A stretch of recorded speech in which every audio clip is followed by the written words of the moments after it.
This video is not about meeting a man's needs and not getting your needs met. This is about becoming a version of yourself that is generous, open, and serving as a model of how to behave in a relationship. When he sees you doing this, he will learn how to reciprocate. I'm Mike Goldstein of Easy Dating Coach. We're going to hop right into the 5 things high quality men secretly want from you. Now, all of these things are for the right man. If you determine it's the wrong guy or he's not treating you right, we're getting rid of him. So this is all for the right guy. Wrong guy, see you later. All right, let's get into it. Number 1 is making it safe to be vulnerable. I remember back when I was 26, my girlfriend at the time said, Mike, if you ever need to tell me anything, I don't care what it is, I'm here for you.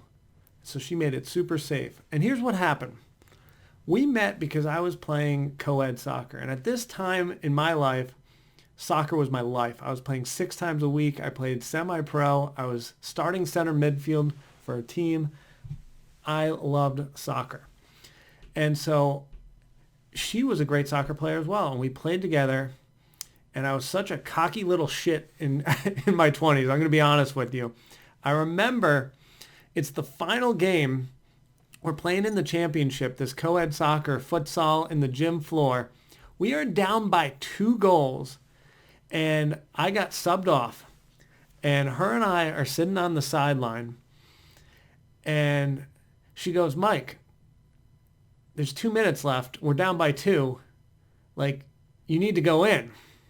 And I'm going to be honest, I was a little tired. So I'm like, I'm going to take a second.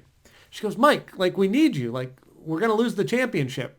And I turn to her and I go, baby, I'm going to go in when there's 1.5 minutes left. I'm going to score us a few goals and we're going to win the championship. She goes, okay. I go in at 1.5 minutes. I do a few step overs around some guys. I scored the 2 goals. And then we go into overtime. We win.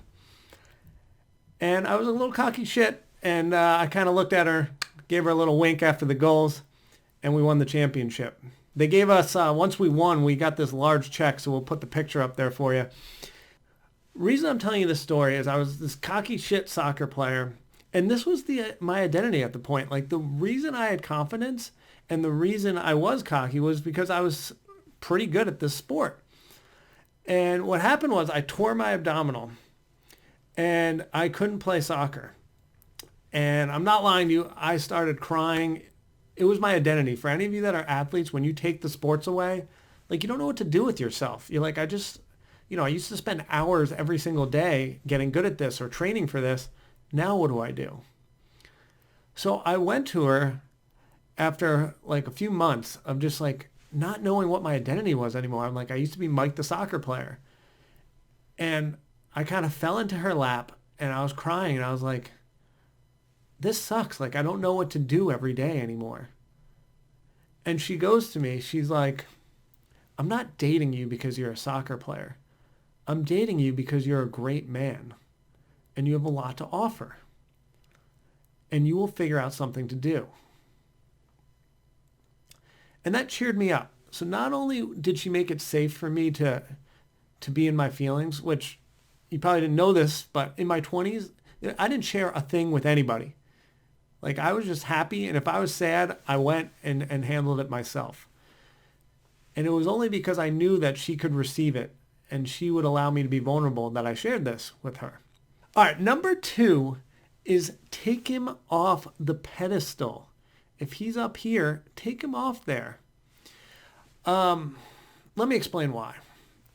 And women do this for some reason. Let's say you're dating some guy that's either really good looking, has a good job, or some statistical thing or some checklist that you're he has everything. And so all of a sudden you're up here and you're everything he does, there's nothing wrong and he's so great. And you just keep complimenting him. And then you feel like you're down here and he's up there. Well, guess what? I'm words of appreciation. And if someone who is treating me like, or someone who feels like they're down here and I'm up there gives me a compliment, it doesn't land very well. It doesn't land because I don't feel like we're on equal playing fields. Like, I want to hear a compliment from someone who's here, who has equal respect with me. So if you keep him on the pedestal, up there, keep him on the pedestal, and you give him a compliment or you do anything that we've been training, it's not going to land and it's not going to work. Like, he doesn't want to date down, just like you don't want to date down. You don't want to date some guy that's below you.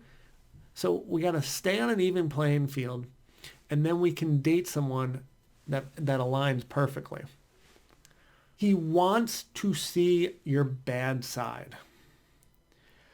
I remember I was on a 5th date with this wonderful woman, and I was crazy about her.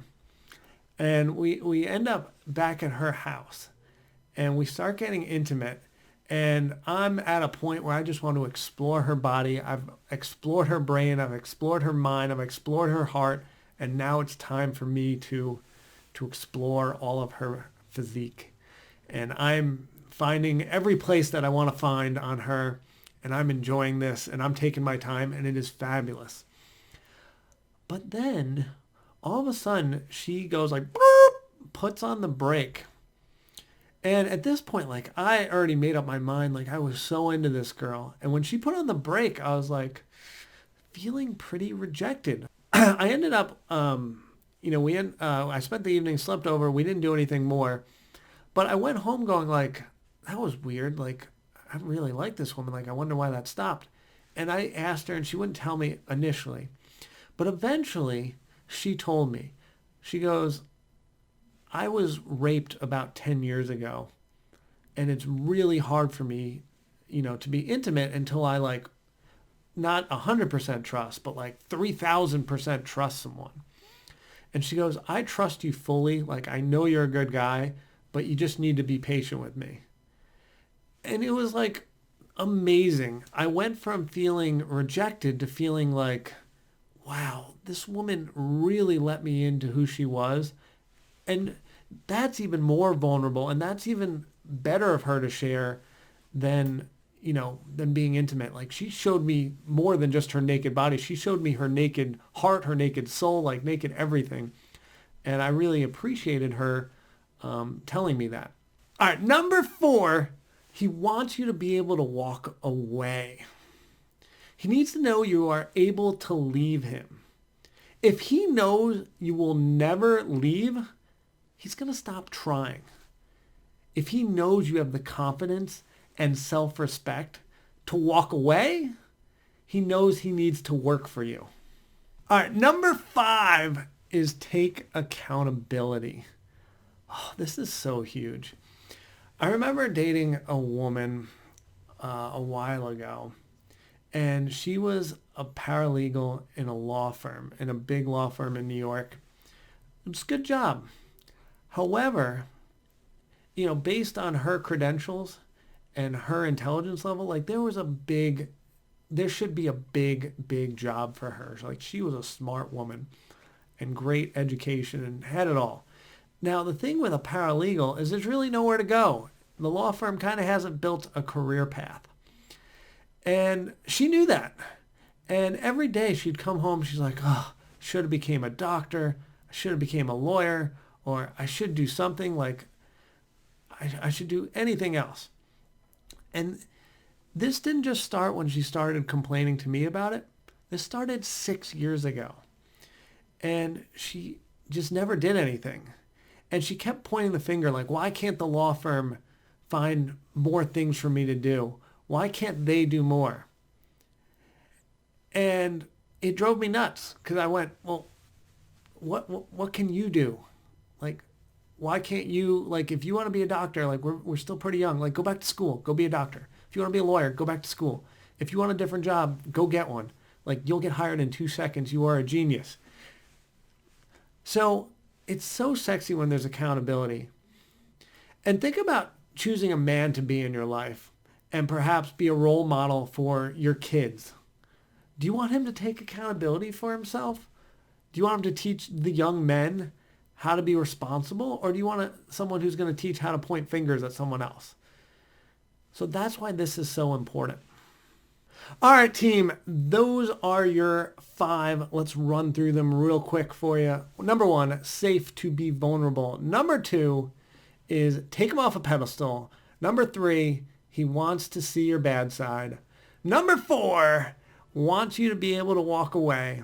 And number 5, takes accountability. All right, if that resonated with you, go hop down there. And if you want to consider coaching, go sign up for a call and maybe we can work together. And thank you for watching. Don't forget to hit subscribe and like this video and comment if you enjoyed it. I love hearing from you. And we'll put up some more videos. Go watch there or there. Love all of you. Bye.